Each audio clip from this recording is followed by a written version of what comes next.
조선 공주록 몰아보기. 문종의 고명딸 경의 공주와 세조의 고명딸 의숙 공주. 단종의 동복 누나로 비극적인 삶을 산 경의 공주. 경의 공주는 문종의 맏딸이며 비운의 왕 단종의 누나로 세종 18년인 1436년에 문종의 세자 시절 후궁 양원 권씨의 딸로 태어났는데 어찌 보면 단종보다 더 파란만장한 삶을 살다 간 비운의 공주입니다. 순빈봉 씨가 폐위되자 양원 권씨와 승희홍 씨가 세자빈 후보에 올랐는데 세종이 딸을 낳았으니 나중에 아들도 낳을 수 있을 것이라며 권씨를 세자빈으로 책봉해 그녀는 세자의 정녀가 되어 평창군주에 봉작됩니다. 그러나 어머니 세자빈 권씨는 1441년 남동생을 낳은 후 산후병으로 사망했고 아버지 문종은 재혼하지 않았으며 경의 공주와 단종 남매는 세자의 단 둘뿐인 적자녀로 상당히 귀하게 자랐을 것으로 짐작이 됩니다. 세종 32년 평창군주가 16세 때 혼사가 결정되어 정종과 혼인했고 정종은 영양위라는 보물을 받는데 공주가 늦게 혼인한 것은 문종과 동생을 위해서나 세종의 건강 때문일 수도 있다는 여러 추측이 존재합니다. 그러나 혼인 결정 후 2달도 되지 않아 할아버지 세종이 승하에 하가하지는 않았는데 혼인할 때 신분이 세자의 딸인 군주이라 간택하는 과정은 거치지 않았고 명문가의 아들을 골라 혼인 결정만 해놓은 것입니다. 아버지가 즉위한 후 경의 공주에 봉작되었고 궁밖에 공주방을 마련해 하가했는데 공주의 살림집을 마련하느라 30여 채의 민가가 헐렸다고 실록에 기록되어 있습니다. 문종이 경의 공주의 저택을 크게 지은 것은 어머니 없이 혼인하는 가여운 딸을 위하고 문종이 딸바 보인 점도 있었지만 궁궐에 홀로 남겨진 단종을 위해 의지하라는 뜻도 있을 것으로 추측됩니다. 그러나 문종은 왕위에 오른 지 2년 만에 승하하고 단종이 즉위하는데 이때 경의 공주는 18살, 단종은 12살로 단종은 궁을 떠나 경의 공주의 집에서 머무는 것을 좋아했다고 합니다. 계유정난 당시에도 단종은 누나인 경의 공주의 집에 머무르고 있어 수양대군이 이끈 소수의 무례배들만으로도 경의 공주의 집을 장악해 단종을 쉽게 확보할 수 있었습니다. 수양대군이 정권을 잡자 단종은 상황으로 물러나고 수양은 단종 편인 해빈 양씨, 금성대군 등을 귀양 보내는 과정에서 남편 정종도 유배당하는데 경의 공주는 아파서 중병에 들었다고 세조에게 전하라고 합니다. 자살하겠다는 암묵적 경고를 한 것으로 놀란 세조는 당일에 약과 어이를 보내주었고 정종의 유배지를 강원도 영월에서 지금의 양평인 경기도 양근으로 옮겨주었습니다. 경의 공주가 병석에 누웠다는 사실은 친동생에게도 큰 충격으로 세조에게 사람을 보내 정종을 석방해달라고 요구해 이렇게 정종은 다시 한양으로 되돌아올 수 있었습니다. 정종이 한양으로 돌아오자 경의 공주는 병석에서 일어났으나 이것이 문제를 일으켰는데 정종은 공주가 아프다고 해서 임시로 왔을 뿐이라 공주의 병이 치료되었으니 다시 유배지로 돌아가야 했던 것입니다. 정종은 수원으로 유배되며 세조는 경의 공주가 정종과 함께 수원으로 가도 된다고 허락했고 3사에서 처벌이 약하다고 문제를 제기해 유배지가 김포통진으로 바뀌는데 21살이던 경의 공주는 자청해 남편을 따라갑니다. 이때까지는 공주 신분이었고 자신은 죄인이 아니라 종을 부리는 등 최소한의 품위 유지는 한 듯한데 이처럼 유배지이지만 남편과 함께 편안하게 지냈지만 그런 생활도 오래가지 못했습니다. 1456년 6월 1일에 이른바 사육신 사건이 터지는데 조사 과정에서 성산문은 상황 단종도 거사 계획을 알고 있었다고 말했고 이 말은 상황 단종과 영양이 정종에게 몫이 불리하게 작용했습니다.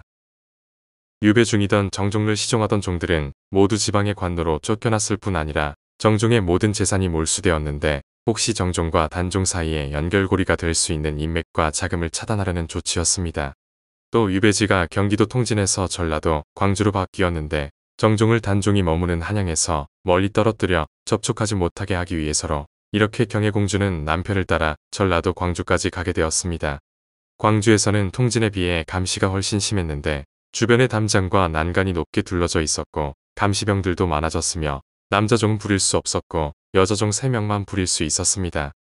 남자종들을 시켜 무슨 음모를 꾸밀까 우려했기 때문인데 단종이 노산군으로 강등되어 강원도 영월로 유배당했고 세조 3년 10월 그곳에서 죽은 후 정종에 대한 감시는 더욱 강화되었습니다. 단종이 죽자 정종은 공공연히 세조에게 반감을 품은 발언을 하고 다니다 1461년 반역을 도모했다는 이유로 능지처참을 당하는데 경의 공주는 당시 26살이었고 남편이 상당할 때는 둘째 딸을 임신 중이었습니다. 경의 공주는 아버지와 할아버지의 초상과 단종의 강제 양위 등 연이은 불행으로 각방을 쓰고 있어 아이가 없었는데 광주 유배 후 25살이 되던 해에 혼인 9년 만에 유배지에서 첫 임신 후 장남 정미수를 출산했었습니다. 야사에 따르면 노비로 끌려간 경혜공주는 나는 왕의 딸이다. 죄가 있어 귀양을 왔지만 수령이 감히 관비에 사역을 시킨단 말이냐고 당당하게 말했다는데 야사와 달리 실제로는 공주의 신분을 끝까지 유지했습니다. 실록에도 정종이 죽은 후 반년 후 세조가 경혜공주에게 노비를 내려줄 것을 지시한 기록이 있고 사망 3일 전에 작성된 재산 상속 기록인 경혜공주 분재기에서 그런 야사가 허구라는 게 입증되었습니다. 실록에서는 정종이 죽은 후 머리를 깎고 비구니가 되었으며 무척 가난했다는 기록이 있는데 당시 몹시 가난해 세조가 노비를 돌려주고 내수사로 하여금 집을 지어주게 했다는 기록이 사관에 의해 작성되었습니다.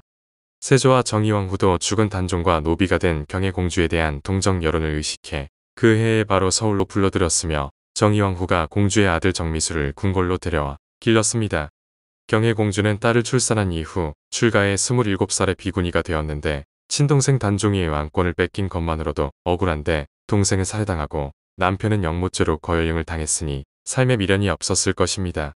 그럼에도 살아난다고 생각한 것은 3살, 1살 된 어린 아이들 때문이었는데 아이들과 같이 궁궐에 가자니 세조와 마주치는 게 죽기보다 싫어 비구니가 될 수밖에 없었을 것입니다.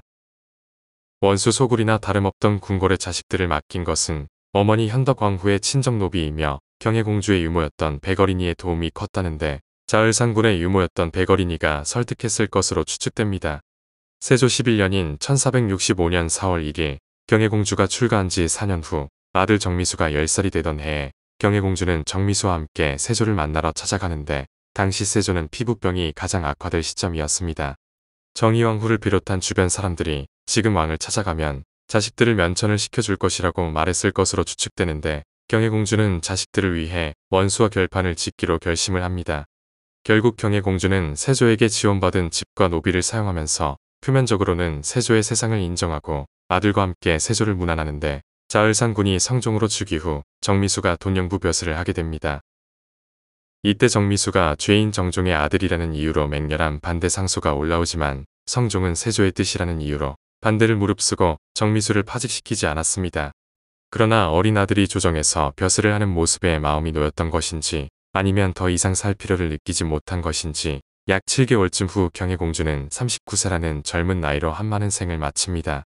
경혜공주의 묘는 경기도 고양시 덕양구 대자동에 위치하는데 공주의 묘 옆에 작은 봉분이 남편 정종의 가묘로 1980년 파천모에서 지미호, 1990년 파천모에서 김민희가 연기를 했습니다.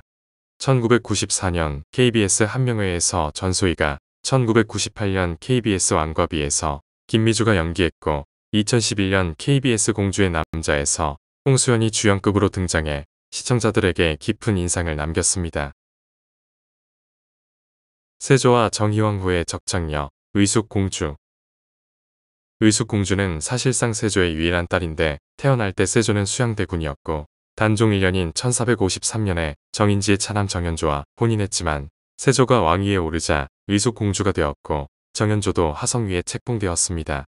그러나 성종 8년인 1477년에 의숙공주가 37세의 나이로 슬하의 자녀 없이 세상을 떠났고 정현조는 사족 출신 이징의 딸과 다시 혼인해 구남 일례를 보았는데 이 때문에 문제가 되었습니다. 나중에 이들이 과거 시험을 보고자 한 것으로 중종 5년인 1510년에 부인 이씨가 자식들이 과거 시험을 볼 수 있게 해달라고 청했지만 조정에서는 성종 시절에 첩으로 간주해 응시 자격이 없다고 재확인했습니다. 이것은 모두 정현조의 잘못이었는데 공주가 죽고 정의왕후에게 양첩에게 장가가겠다고 말해 허락받고 이징의 딸을 속여 부인으로 맞이한 것으로 사실이 들통나 정현조는 성종의 꾸중을 들었습니다. 중종은 정의왕후를 속인 죄로 끝까지 이징의 딸을 정실 부인으로 인정해주지 않았는데 성종은 의숙공주의 제사를 주관하고 명복을 비는 사찰로 현재 서울 서대문구에 있는 백년사의 전신인 정토사를 지정했습니다. 그런데 명종대에 유생들이 정토사에서 소란을 피우자 이 절은 보통의 절이 아니라고 하여 해당 유생들의 과거 응시를 금지시킨 일이 있었습니다. 의령공주, 세희공주, 혹은 요절한 공주. 한편 세조와 정의왕후 사이에 요절한 공주가 있다는 기록이 있는데 서유영이 쓴 야사집인 금계필담에서는 세조의 장녀를 의령공주로 그 이름을 이세희라고 기록하고 있습니다. 그러나 실록에는 그 존재가 전혀 등장하지 않아 실존 여부 자체가 확인이 불가능한데 다만 세종 28년인 1446년 기록에 수양대군은 윤씨와의 사이에서 일남이녀를 두고 있다고 한 부분이 있습니다. 세종실록의 기록으로 보면 세종 28년인 1446년에 세조의 슬하에는 의경세자와 이름 미상의 딸 의숙공주만이 있었고 예종은 출생 전이었습니다. 여기서 금계필담의 내용을 잠깐 소개하면 이세인은 세조와 정의왕후 윤씨의 맏딸로 아버지인 세조가 단종을 죽이고 왕위를 찬탈하려는 것에 반감을 품어 내쫓깁니다.